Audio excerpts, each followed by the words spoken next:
So today I'm continuing with the idea of the real life applications. How do I apply all these brain body connection and reflex integration tools into daily life as well as into my practice as an OT and a Pilates practitioner?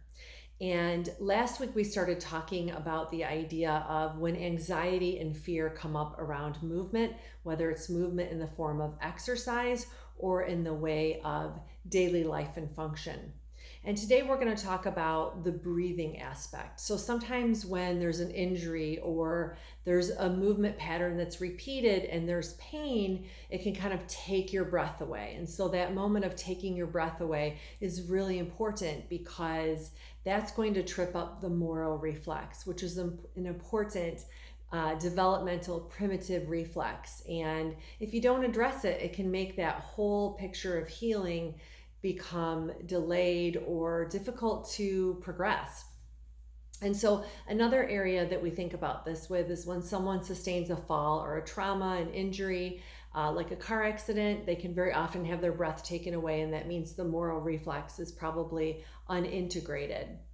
So the way that I use the movements for MORO, and you can learn these different movements on my YouTube channel, there are some movements that we do seated or standing that integrates the MORO. I like to start a session for someone with that movement if we're working through fear and anxiety around movement and function. And so I like to start a movement session with that, maybe seated, maybe standing.